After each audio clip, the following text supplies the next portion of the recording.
Welcome back, everyone. It's great to be with you today after the good work that you folks all achieved yesterday. As normal, I'd like to begin with a bit of a retrospective on our experiences yesterday. And use that opportunity to make a few broader points. So, yesterday we had, I would say broadly, three major areas of discussion, with rather different amounts of time for each of them, in fact. In the morning, even as part of my retrospective yesterday, there's some great questions that came up regarding different modeling types, different dynamic modeling types. Dynamic modeling is a tradition that dates back for over a century now, and in work originating in the 1916 with Ross and then Kermick and McKendrick, we saw early uses in health. And so both in the health space and more broadly, mathematical modeling using the tools such as we've been talking about of that general sort of dynamic modeling types actually goes back quite far. What they didn't have is simulation tools.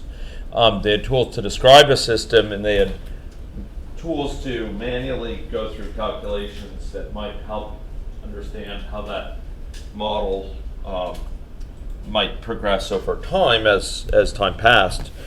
But over that century, we've had the emergence of three major modeling traditions that have influenced discourse within the health area: system dynamics modeling, agent-based modeling, and discrete event simulation. And each of these is a rich tradition going back many decades that largely evolved out of different spaces. In the case of system dynamics modeling, out of thought on feedback control theory, the work of Jay Forrester, who first articulated principles of system dynamics in the late 1950s, and just recently passed away. But helped build it into a field that was used for industrial and other types of decision making. In the case of discrete event simulation, the work of Tocher and others in the 1960s in modeling plants led to a rich tradition there. And with agent-based modeling, work of von Neumann and Ulam on cellular automata, and subsequent work at Los Alamos National Labs, again on cellular automata as well as other forms, have led to a vibrant tradition. Each of these came out of different spaces, although the agent-based tradition also had a branch in economics associated with microsimulation. But each of these had a different worldview, and they were distinguished not so much just in terms of the formalisms used, the way in which they describe processes in the world, but also the assumptions behind that, the types of processes that they were designed to express well, and more fundamentally, the questions being asked. And I noted yesterday that that neither of them, none of those traditions, is a total replacement for the others. They're all, at a certain level, what we call computationally universal, meaning in principle, they could simulate a system as described by the other, but it would often be awkward and ungainly. And each of them has areas of specialty where it contributes with a special ease, clarity, etc. And around these areas, processes have been built up, human processes, for leading projects that shed light on particular issues. So with discrete event simulation, optimization of defined workflows associated with processing of items, processing people, processing of cars being assembled, or what have you. System dynamics is focused on feedback-rich, so description, analysis, and management of feedback-rich systems. Feedback-rich systems are common within a wide variety of areas, and health is one of them. And then agent-based modeling, traditionally looking at interaction of diverse actors shape outcomes and how that shapes possible intervention strategies, often at a level of detail and a level of consideration of interactions that go beyond what either of the other two approaches normally uses to examine. System dynamics as an approach tends to emphasize simpler models that will help change people's mental models of a situation. We talk very much about the mental models we carry around and the need to secure sustained change, fixes that stay fixed, to alter those mental models. And that's a principle and a perspective that system dynamics has long emphasized, but which is starting to ripple into some of the other types of modeling, which is, thanks a ton, not unique to system dynamics and its possible implications. Now, within the context of any logic, we could take these three approaches and we can weave them together within a single model. And often the choice is not which type of modeling will we use for an entire project or program of work. It's rather which areas of our model will we use one approach or another. And what's notable about that is that if we have the flexibility over time to alter which parts of our model are represented in one approach or another, say we can start with this part being described with an aggregate system dynamics model, and then we decide it looks important enough based on our experience with the model and the discussions with stakeholders, we can expand it into an agent-based formulation. This gives us great flexibility in modeling. It allows, with our learning about the model, sensitivity analysis, discussion with stakeholders, experimentation, and refined understanding, we can evolve our model boundary. What things we represent more detail, what things are less, in a fluid way. And that's a real asset. Flexibility has value, as they say in real options context. It has substantial value here in terms of allowing us the ability to move going forward among modeling types. And as time allows, we'll talk about some of the practical trade-offs for building hybrid models of this sort, but we'll see some of them today. As we take this model we built up yesterday, for example, and we represent care-seeking behavior in it. Okay? A few other components to reflect on. So that was sort of some starting trade-offs among techniques. And, I've given dozens of talks on the trade-offs between these methodologies at a more formal level. You'll find talks from me on YouTube, elsewhere. And although I haven't done it yet, it's one of my to-dos for this morning, is to go post sets of slides that at a more systematic level talk about when one approach, which occasions speak to the strengths of one approach versus another. What are the kind of natural domains of strength of each of those approaches? What heuristics do I use when I model that incline me towards one of those approaches or another? Okay?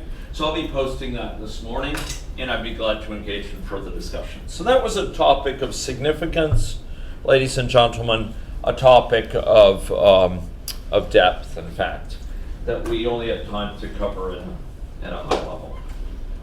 Okay. A second major thing that we talked about was the confluence of big data with dynamic modeling. And although I have reservations about common uses of the term, I use big data to refer to situations where we have data sources that are characterized by the 4 V's. They're high volume, yes, it's big and big data. but they're also high velocity. There's data coming in very frequently compared to what we'd get with traditional instruments. They're associated furthermore with high variety. We might have from a smartphone data of all different sorts involving people's location and proximity to others, to caregivers, to companion animals. We might have information regarding their physical activity or sedentary behavior levels, information about the nature of their environment with temperature, humidity, or what have you, of interest in areas such as nosocomial infection spread. And in addition to that, diverse types of sensor data from the phone, we might have things from smartwatches or wearables that are increasingly prevalent. So heart rate variability to measure stress levels, for example, is an area we're working on. Electrodermal activity also with stress in mind, heart rates, etc. So we take that sort of data, all linked to each other. So for a given time period, you have data from across those different sensors, where they are, who they're with, what their level of heart rate is, etc. All at the same time for the same person. And then you further have data from ecological momentary assessments that can be asked and many times triggered by that sensor data. So we can ask the questions, when they're in a park, we can ask them questions about what brought them there. Or when they are engaged in long periods of sedentary behavior, we could ask what barriers they might be experiencing to physical activity. We might, when they're in the company of many individuals, ask about their relationship to those individuals, or ask about knowledge, attitudes, or beliefs. So we can have reporting from devices as well as crowdsourced information where they volunteer things. So they say, I'm taking my medication, and they take a photo of the medication, or I'm eating, and they indicate that. They might report when they encounter a symptom like a rash, or feeling sick to their stomach, by the simple press of a button. So from a given device, we might get all this sorts of information, and then that's not even getting into social media and sort of what they're being exposed to with Twitter messages or browsing behavior or what have you. So this data is linked. This is variety, ladies and gentlemen, and increasingly we're getting larger and larger amounts of variety. Often we end up cross-linking this data with data from charts, medical charts, and down the road we're talking about electronic health records.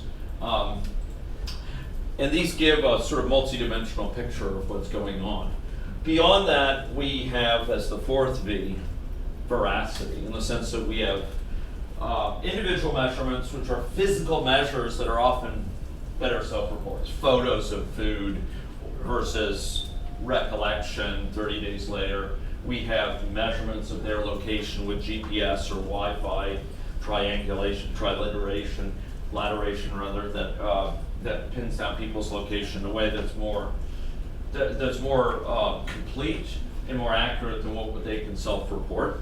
Reports of who they're with based on Bluetooth, how far a companion animal is from them based on Bluetooth sensing, etc. These have an extra element of veracity because they're physical measures, and they replace what we know to be very problematic self-reporting from memory. We lessen issues of recall bias, lessen issues associated with the reporting bias, etc., and can tap into this with greater reliability. But it's really how multiple of these things collectively give a sense of what's going on, that any one sensor may be problematic, but once you combine GPS signal with Wi-Fi, with other indications like light levels, you can be much more sure of someone inside or outside.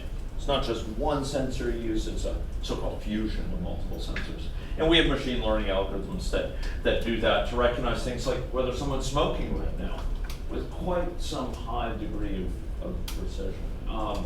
So based on a variety of cues, based on the angle of their body, the nature of their movements, based on whether they're indoors or outdoors, etc., we can get some clues as to their likely smoking.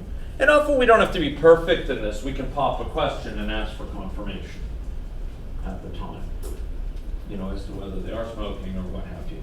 So these sorts of devices may seem a world apart from big data, but the point is the information gathered from them can be really helpful in informing models. So if we look at that model that we built yesterday here,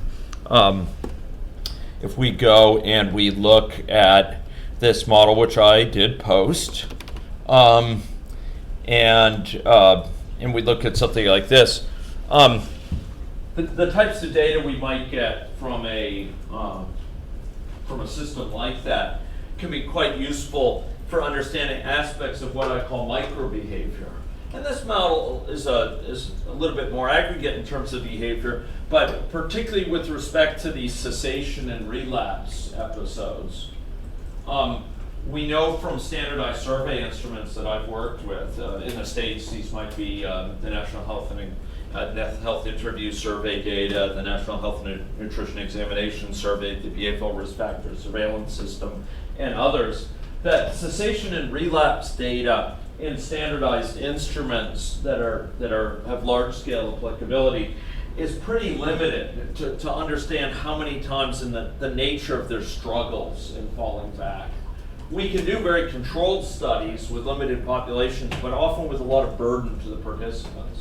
Whereas if we can do them in a way that's lightweight, that automatically recognizes occurrences of smoking in most cases, or at least makes it easy to answer questions on a smartphone rather than needing to fill out a survey every day before bed or every week or talk to an interviewer on the phone, it's a cheaper thing. And so the fundamental issue here is the phones can pick up information, or from social media we can elicit information that might allow us to parameterize parts of our model or compare model results against what we get, or allow us to delineate changes across multiple pathways that we can contrast with what the model predicts.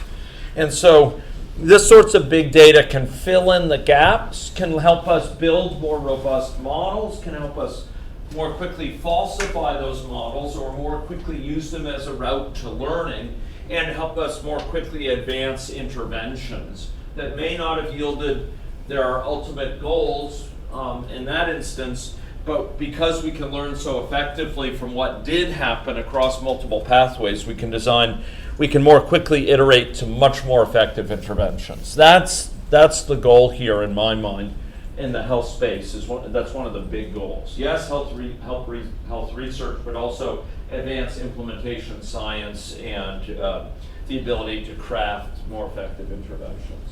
Okay, so big data, dynamic models, as far as I'm concerned, they're almost a marriage made in heaven. And the informing goes both ways. The dynamic models are often used to test strategies for collecting big data that might clue us into how frequently we have to sample data. Winchell, in yonder chair,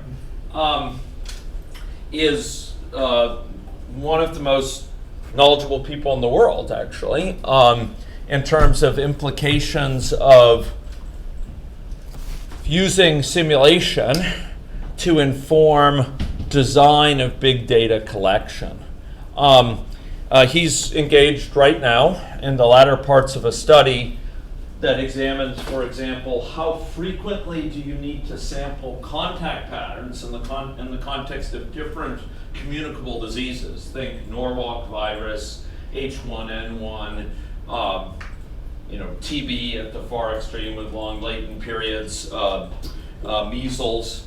How frequently do we need to sample contact patterns using smartphones or some other tool in order to reliably infer how infection is likely to spread in a network?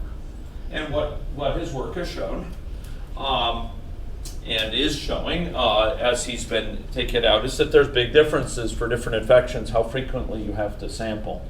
A disease like TB, knowing a static contact network between people may be quite adequate. A fast-moving infection may require actually sampling more than once an hour on contact patterns to reliably understand how it spreads in a network. And Winchell is the nexus of knowledge and research findings on that front. And I would even hazard that from this very room, he has likely been conducting this research using resources back in Canada. So the point is that we can use simulation modeling, as he is doing, to ask, if we were to sample at this rate, if we were to design a study that had these characteristics, how reliably would we be able to infer things using that? The idea is we use the simulation where we know the underlying situation to test inferences using the type of data we would have from a real world experiment.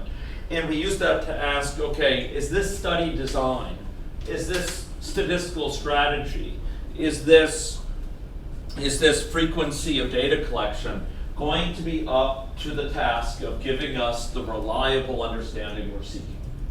And based on that, we shape actual study designs. And so that's one way in which simulation modeling can end up informing big data, the design of studies using big data. There's some additional avenues as well. Dynamic modeling can help us build theory that might explain some of the patterns we see in big data, for example. Explain some of the drivers for these observations we have in ways that might allow us to better take advantage of that data. And most importantly, dynamic modeling can take data and help us make sense of it and help us translate it to intervention choice. Okay? So the two of them work together hand in glove is what we've found. Unfortunately, they are practiced predominantly by different communities. And the set of people who lie between them is extremely small. While they are in two different worlds right now, they are on a tectonic set of motion that's going to bring them in contact. And I expect 10 years hence that we'll see a lot more people practicing both.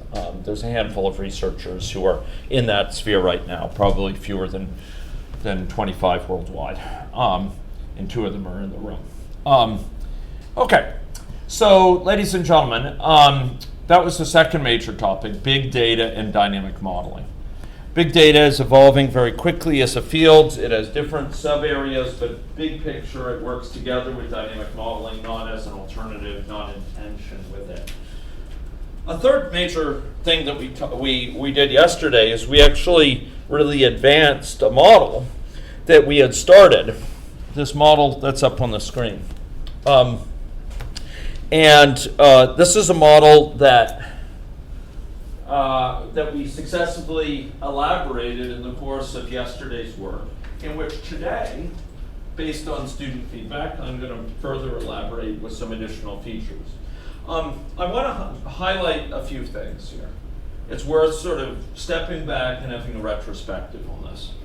Number one, a model that started with just one set of concerns involving smoking has evolved to include several concerns. And each of those is associated with a state chart. And a fair number of students bring questions to me about why do we see different state charts? I mean, why aren't these all combined into one state chart? What does it mean to have two state charts here? Doesn't a state chart indicate the state a person is in, and how could they be in different state combinations for different things? Well, think of these as a state chart with respect to some concern. This is a state chart with respect to smoking. With respect to smoking, they're in a particular state. With respect to fertility, they're in a different state. So someone could be in theory, and in general, any combination of states over here for fertility and states over here for smoking. But we are spared the indignity and the needless complication of needing to characterize all possible combinations explicitly. We don't have to say non-pregnant never smoker, non-pregnant current smoker, non-pregnant former smoker, pregnant never smoker, pregnant current, pregnant former. And one of the reasons I emphasize that is because that's exactly what you do have to do with an aggregate model of the same situation. You actually need separate categories for each possible combination of them. here 3 times 2. Our original gestational diabetes model had 17 age categories, 2 ethnicity categories, 2 sexes, 2 categories of past exposure, whether or not someone was exposed. There were a total of 268 possible breakdowns for each state, for each of the health states someone could be in. Because for each of those health states, we needed to keep track of people who were in any of the age categories, any of the sexes, any of the ethnicities, any of the in utero exposure context. And we needed to handle each of those. And that forced us to deal with this combination of possible states here. But here we're spared that because we have a clearer combination, a clear decomposition of it. At the same time, and I'll get to you in just a moment, Roberto, at the same time, ladies and gentlemen, we have a situation where these are not solitudes unto themselves. We're going to see soon enough that we can readily have one of these state charts affect another. In fact, I would advance the fact that yesterday we already did that. Where was a place that one of these state charts influenced the other yesterday? Anyone remember? Yeah, smoking and mortality. So the occurrence of a given state over here with respect to smoking actually materially impacted the hazard rate being applied here. Do you remember that? We actually had this, we actually had a variable. It's eclipsed, it's occluded just behind this here, but you can see its name, most of its name there. And basically, as they changed state here, it led them to proceed more quickly or less quickly from alive to dead. Do you remember that? So that was a way in which they interacted. So it's not to say that by being in different state charts that they are solitudes and are independent and isolated one another. No, you can have interactions between them. It's just that by and large, we don't have to engage in an exhaustive, enumerative, combinatorial description of all possible combinations. If we wish to capture interactions, we can do so with an economy of mechanism, but we are not obliged to list all possible combinations. So that's worth reflecting on. Roberto, did you have a question? Yes, right is now? this version being published? Because it says version 9 on the... Yeah, I just saved it to version 10 after saving version 9. I haven't made any changes to it. Because I can download version 10, it doesn't show up. Yeah, my point is this is the same as version 9 right now. Yeah, it's just I saved it so that I didn't have version 9 open any longer so I could upload it without trouble, okay? So this is the same as version 9, yeah. Just a Sure. tools related question. Yeah. If you wanted to pull out an n-dimensional matrix of Yeah. all of the state chart information Yeah. from ABN and put it into an SD model, if you Yeah. did need to do that, Yeah. is there a facility for doing that? I don't want to diverge. Yeah, to so it's, much of a tangent. so there's not, it's a good question. There's not an auto magic way of doing it right now. It's easily done, and if there were strong interest in doing it, I could show how that's done. Not right now. I'm just thinking of those situations which you Yeah. mentioned, where people transition from being depicted as agents to being part of an SD Sure. population, that they go from submodel to Right, submodel. and I like your question here.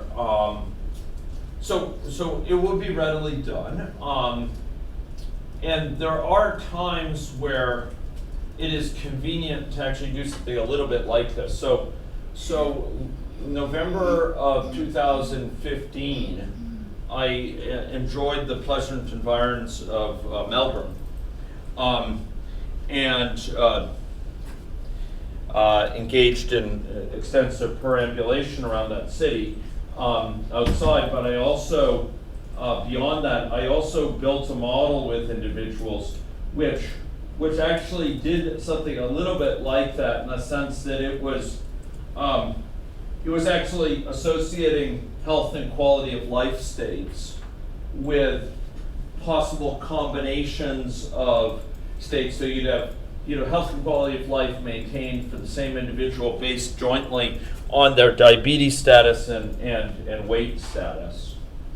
And so it was considering the possible combinations and using that to look up quality of life and cost data for that state. And there we considered a set of combinations, and we actually, in the event, we built a model which was doing that and using that to accumulate health economic quantities.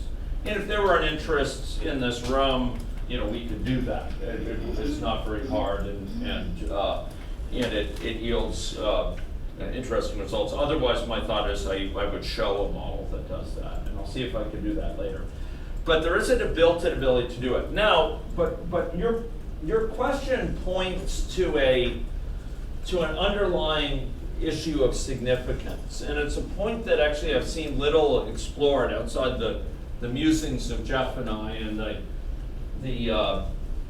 and some tasks we asked a former student of mine, Dylan Knowles, to undertake and some work for us, and in which we proposed any logic support.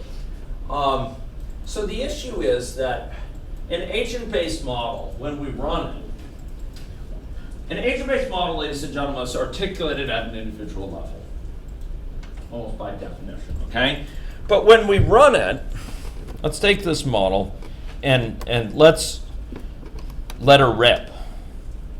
Okay, here we go. So we're running it. Here we go. And you'll notice that with this model, we are summarizing information, yes, sometimes at an individual level. Let's run this forward a little bit, and we'll see these. We'll see this gradient start to be filled out. Here, yes, there's some individual information being captured. This is each of these dots is for a particular individual, right? The X location indicates their number. Okay, my first goal after the retrospective was to rename this. This is no longer quit attempts. What is this now? This is years spent smoking.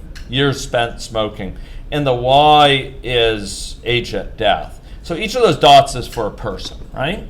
We can summarize things at a level of a person, but we often summarize things at an aggregate level here. This is a histogram for births, what was the mother's age at the time of the birth, right?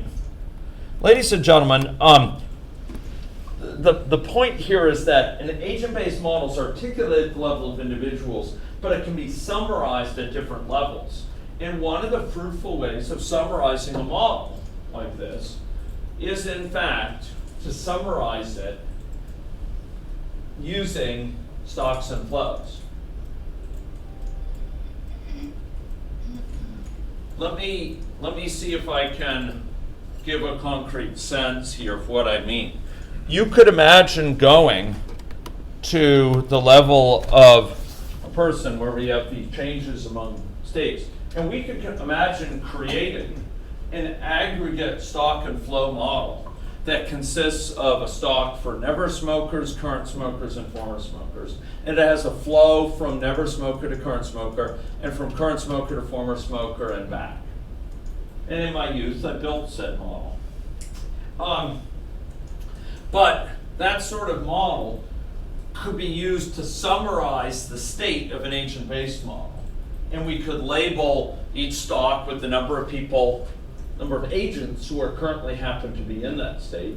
And we could label the flow with how many people have transitioned from here to here within the last time unit, say month or year, what have you. And so there, a stock and flow model would serve as an effective summary of what's going on here. And we could break it down further by age group or by ethnic group or by sex or what have you, right? And potentially we could have a stock and flow diagram that, it has it further considers which state they're in with respect to two states and considers the combinations of them. The point is stocks and flows, thinking of stocks, thinking of flows, thinking of the fact that, this number of people with this condition is no longer rising. That means the inflow has to equal the outflow. That's an extremely useful way to think about an agent-based model. It's not exhaustive in the sense that we also have what's going on at the individual level beyond that, but it can lend itself to certain high-level insights that you might otherwise miss if you reason about the stocks and flows of the situation. And if you go and you read Business Dynamics by Sturman or another good system dynamics text, you will find a lot of insights involving underlying dynamics of the system based on what you observe through stocks and flows. And you can apply those to an agent-based model by using essentially a stock and flow summary of that model. Now, what the student Dylan at one point built, by my request, he built a tool that would help us summarize a model automatically in that sort of way. So it would create this high-level model, high-level characterization. But for various reasons, that's not something that we're featuring at this juncture in our boot camps, and I have to actually go back and find if it's still. It kind of got a little bit buried in some of the earlier work, and we'll have to go excavate it at some point. But someone of Winchell's caliber could probably resurrect it within about half a day, something like that, and could probably redo it in about a week if he were unencumbered. So the point is we can use high-level summaries fruitfully of an agent-based model and get a lot of insight from them. And we do exactly that. This is not a small point. So let me state something that for some of you may be blindingly obvious, but for others may not have really fully sunk in. From an individual level model, an agent-based model, we have the ability to summarize it at an aggregate level in all sorts of flexible ways. Using the same aggregate summaries we use in health sciences all the time, right? We create tables and we create histograms and we create, box plots and we create all sorts of great stuff, right? All those things are applicable here because we have a synthetic population, right? Just like we apply them in the world, we can apply them here. We apply the same things here as we do in the world and compare the results. Good. But if you have an aggregate model, an aggregate stock and flow model, for example, you can't go down to the level of an individual very readily at all. You don't have the. It's like having a small telescope. You don't have the resolving power to pick up particular individuals. You can't go to the level of an individual on almost anything. And that's a limitation of an aggregate model. You're limited in what you can do, but you can always aggregate up. And that's one of the reasons why agent-based models have such strength. But system dynamics is still an exquisite way of describing things at an individual level for continuous feedback-rich accumulation systems. Okay. Okay, another point, if I may, about that. Model like this, we ended up capturing within it some features that were notable. For example, we had someone's likelihood of relapse, their hazard of relapse, their chance per month, year, day, pick your time unit, of relapse vary with their length of time since quit. See the idea, someone who's been quit for 10 years is far less likely to relapse in the next day than someone who's been quit for 1 day so far. The latter being altogether quite possibly going to relapse in the next day. This person who's been quit for 10 years, very unlikely. Capturing that at an aggregate level model is awkward at the least, and doing so with the level of specificity is darn near impossible. Okay? So this is a real gain that you secure through an individual level model, is that ability to articulate things precisely. At an aggregate level, you're also forced into dealing with age categories, often fairly coarse age categories. So capturing differential fertility or capturing differential initiation behavior within the teenage years at a fine-grained level is very difficult because you're often forced into age categories that are fewer in number. It's actually not so bad to do. You could have yearly age categories. It's not too bad, but the model size blows up quite a lot. What is darn near impossible in an aggregate model is to keep track of something like we did, which is how long had someone been smoking over the course of their life, and creating a diagram of that. That's out the window. I mean, you can't do it with an aggregate model effectively. Characterize this sort of graph, trying to get this from an aggregate model. There's just no way you're going to be able to do something like that, to elicit it. You can't follow individuals and their trajectories. Number of times that they quit or times relapsed, it's out the window. It's just not feasible to do this. So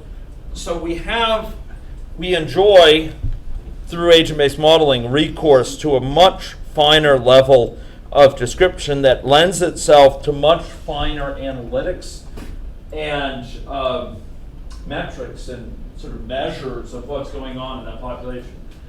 And very significantly, these can be measures that we can compare with empirical data, or that may motivate us to collect certain types of empirical data that already exist through secondary data analysis. The data's already been collected. We apply for ethics, with our ethics review board to further use it to examine some relationships that haven't been used, and we compare it against our model. This is something that Joanne here talked about yesterday, so secondary reuse of data, and we've done that. We've gone back to data sets that are quite old to extract additional information that had not been extracted before for the sake of comparing with a model we're placing into it. Okay? So, ladies and gentlemen, these are some of the things of which we can avail ourselves with an agent-based or hybrid model, and that are not readily done with an aggregate model. It's not a matter of you can't do it with system dynamics. It's a matter of you can't do it with an aggregate model. Okay. System dynamics is just commonly in health historically articulated at an aggregate level, and often because you start simpler within that mechanism. Okay, a few more points related to this. One point here is that that within the context of this sort of models, we have a distinction we need to make between what's shown when we run the model and what's shown when we are building the model. So let's take a look at these graphs. Here's a graph from 30 to 130 or so for the count of smokers. Here for the age distribution, between about 0 and 120, and for maternal age at delivery from about 15 to somewhere over 50. Okay? Mark those kind of boundaries. Let's go and look at the model itself here. So if we go and we look at the model, you'll find that within this model, when we lay these things out, there's corresponding charts here, right? The chart looks like this for age distribution, and there it is. So the chart looks with green for maternal age at delivery, and we see it. We see a corresponding chart here when we run the model at so-called runtime. Count of current smokers here, and we see the same one here. But you'll notice that the data is different. Here the age distribution is 0 to 1, but here it says 0 to 120. Do you see that? Maternal age at time of delivery from here from about 15 to just over 50. And here, ladies and gentlemen, in the building model 0 to 1. What's going on? Well, ladies and gentlemen, these are just placeholder numbers. Before you run the model, before you actually run the model in a way that generates actual data, the AnyLogic doesn't know what the data will be. It doesn't know how big those numbers will be that will be shown here. It doesn't know what the axes are going to be eventually. It doesn't know the size of different quantities and so on. So it just puts in some placeholder numbers here. Now, on occasion, sometimes those numbers may have some specifics. But if we go look at this, for example, we'll find that this one depends on this accompanying histogram data object up here. And this histogram data object has a values range associated with it. It says automatically detected. Do you see that? So here it's automatically detecting what sorts of ranges it should show. And in order to do that automatic detection on the data, it needs the data, and as a result, that because that data is not available till you run the model, it's not able to know when presenting this to us, what those numbers will be. Okay? But you'll notice we have a representation of this that shows where the chart will go when we build the model. This is called build time. And then when we run the model, we have a corresponding chart, and each of them has some particular features to it. This one, there's certain things I can do to it when building the model. I can change its properties. When I run the model, I can also interact with that chart in certain ways. And some of those ways are, in fact, very useful. So, for example, here I can run this, and I can take this, and I could say copy all. And then I can go over to my favorite spreadsheet program, and I can go, paste in these numbers, right? So that's a very useful thing. Or I can go copy the chart image, and I can go archive that. This is very useful because often you want to take notes on what the results were for certain scenarios. Being able to copy that is useful. We're going to see how to export data in a much more fulsome way, possibly today or tomorrow. Okay? So that's a difference between what's shown here and what's shown on the screen when we're running the model. There was a further question you had asked, and I'm trying to remember what it was that I said I'd try to present right now. I can't remember. I think I've slipped it. I think I'm being recorded, which is great. Okay, that's great. I have had all the videos from the sessions to be online. If you happen to remember, just let me know. Okay, and I'd be glad to cover it. We had two good questions. Other questions people would like to ask about this sort of what we did yesterday, this sort of modeling.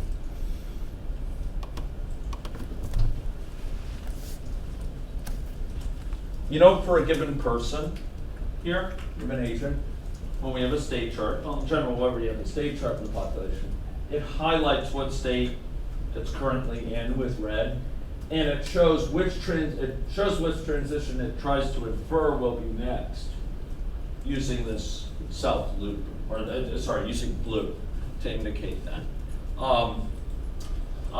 And in some cases, interestingly, both these are in blue. If given enough space, it will also show a countdown. One or 2 points here I didn't have a chance to make, but bear noting for practical purposes. If we go to person, you'll notice that by default we're not showing the name. We may want to make sure the name is shown. And if the name is shown, it will show statistics about how many time units there will be until it anticipates firing that that transition, as long as you're in the state from whence it comes, the state whence it comes. Okay. There we go. So I'm gonna put those names. In general, it's good to have names. A lot of the time, I come across student models where the names of these transitions are opaque. There are things like transition 24, transition 41, and that provides limited options for informing stakeholders in the meaning of those transitions. It's much more meaningful if you can give them clear names, and you can give the states names. You'll notice here I give transitions lowercase names, and I give the states uppercase names. And that means when I do an autocomplete, I can often visually see which is a transition, which is a state. It's not an enforced convention, it's just one to which I am wont, and that I think some of my students have adopted as well. Okay, good. Any other questions about what we did? Yes, Roberto. I found extremely useful the possibility of identify population at risk using this like smoking exposure. Can you use that to create or identify what populations at risk at a particular time? For example, I want to identify heavy smokers and heavy drinkers. Okay. And then you use that as a cohort for future research, for example? Okay, so that's if I understand your question, let me see if I can place some elements back to you and see if I'm catching it. I think what you're saying is, in yesterday's discussion, we had a way of characterizing using certain measures, perhaps most notably this cumulative time someone smoked, as a way of indicating the degree of risk associated with different individuals. And I think what you're saying is, could we then take that group and use them from the model and make use of that information at some level? And here I'm not sure if you mean make use of that information in the models to say target interventions against a group that has more than a certain threshold of cumulative time smoked, or if you meant more, could I take the demographics or the characteristics of these people as depicted in the model, somehow export the information on that particular group and use that to kind of reason about what comparable groups might be like in the population? For example, if I know people who died, and if I had the information of the reason of death, the cause of death, then I can look, for example, how many of those who smoke at a particular level died from lung cancer compared to something else. Yes, that's right. And identify that sort of cohorts, and identify whether the risk of dying, what is the contribution of that? So yes, one could using a model like this characterize from the model the relationship between mortality hazard, and length of time cumulatively smoked, for example, perhaps trying to use that as a marker to find out how effective it is at predicting mortality risk. Is that, yes, it turns out your current smoking status is significant, but perhaps this is a finer marker yet, or something like that for mortality risk. So you could try to come up with measures from the model that might be highly efficacious as predictors, where in principle they could be measured from the world, and if you were to do so, they could be highly efficacious in predicting certain adverse health endpoints or predicting some sort of vulnerabilities or in fact some sort of possible leverage points. They can be a good group on which to intervene. Yeah, I could imagine doing that, and I think that's actually quite useful and quite intriguing use of models, is sort of using them to arrive at, and this gets into my comments to Kim, yesterday or the day before.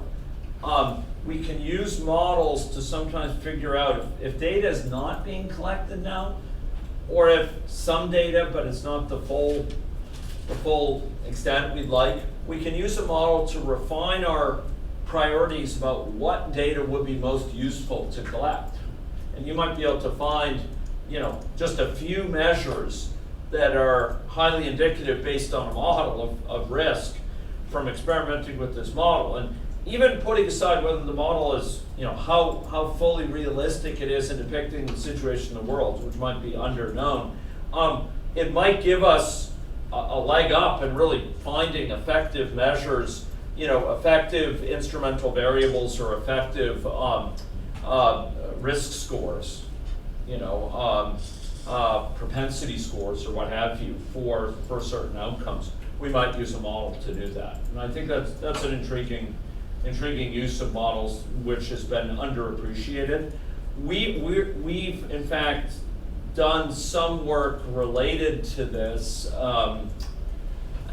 At this point, the main part of it is sort of incipient, but using it to arrive at better administrative data algorithms for measuring certain things, for quantifying certain things, using sort of synthetic administrative data generated by a model and applying the tools we're thinking about using for real world data to this and see how well does it pick up certain things from the model that we're trying to estimate from the world. You see what I mean? Yeah. So good question. Other questions? Yes? I remember that question. Good. It was to do with the resources for those commands that we were putting in. Oh, yes. Thank you very much. Thank you. Great question. Okay, ladies and gentlemen, I'm going to here go to, this is Feb 2017. Oh man, mumble. Okay, give me just a second. Let me go see what's up here. Okay, I'm on one. Yeah, fine. So why am I not okay? Why am I not connected here? But fundamentally, yes. If you go to your site, the tiny URL site, and this should be ready in just a moment, I would expect. So let's try this. So console ping. Oop, not pig. Ping. Okay. Mumble. Okay. If you go to your tiny URL, we will try this again. Okay. I am not having any luck here. Okay. So why am I not getting Ethernet this morning? Okay. Maybe it just wasn't plugged in properly here. Give me a second. If you go there, there's a thing that says something like hands-on resources for hands-on use. Okay, great. Resources for hands-on use, something along those lines. Okay, yeah, I'm getting some issues here. Winchell, could you help me just double check the Ethernet connection is in okay shape there and so on. I may have to connect with wireless instead. Okay. Give me a second. Yeah, no, I think that's a different connection. Yeah. Okay, there's a thing called hands-on resources. Could someone just read out, what are the headings you see for the folders there? References for hands-on assistance. Yeah, references for hands-on assistance, and those should have several things in them, no? 3 PDFs in that folder. 3 PDFs, yeah, and what are those PDFs called? Handy references, copy of steps for common tasks. That's it. Okay, thank you. So handy references, copy of steps for common tasks. Those should provide some guidance on common things. Okay, you replugged it in? Okay, that's great. Okay, fun. Okay, I won't bother them. I'll just do this during the break. There's some issue with the Ethernet. Okay, great. So other questions? There was a question over here as well. No, I just wanted to make a comment. What Roberto said, I think adding alcohol to smoking and looking at the non-linear effects. So that's just another state chart with that risk. And then, and again, one of the big advantages of agent-based is that you only have sort of additive complexity rather than multiple complexity of all possible interactions, which particularly for multiple risks and multiple morbidity. That's right. So we could add additional components, and I would actually note that in terms of additive complexity, in as much as alcohol use behavior and tobacco use behavior might be shaped by social network effects that draw on the same social network, the buddies I hang around with in the pub or what have you. There's actually economy of scale, in the sense that if you're capturing those social connections, perhaps my geographic context for relationship to bottle shops and tobacco smoke shops. I don't know if there's smoke shops, but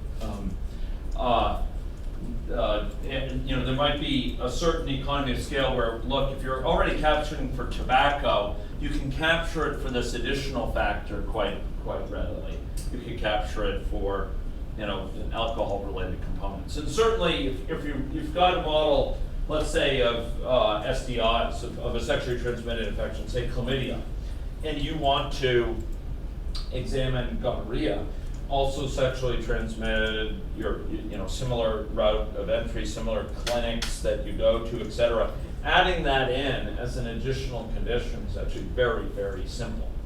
And it doesn't require changes across your entire model like it would for an aggregate model, where you suddenly end up having to keep track of all possible. You can be a chlamydia positive, and you can be a chlamydia susceptible, gonorrhea susceptible, chlamydia, asymptomatic, gonorrhea asymptomatic, or chlamydia or chlamydia susceptible and gonorrhea, asymptomatic, etc. You don't have to deal with all combinations, which is really nice. You could just add it on to a model, stack it in there. And if I think today I'll be showing you a model, a hybrid model with a clinic that will capture that sort of behavior in a GIS context. Okay, other requests? Other questions? Answering questions is my highest priority in this bootcamp. So I welcome questions at any time. Nothing more I can address right now? Okay. Thank you for your accommodation and patience. This is really a great group here. Okay. With that, then I am going to pause my recording, and I will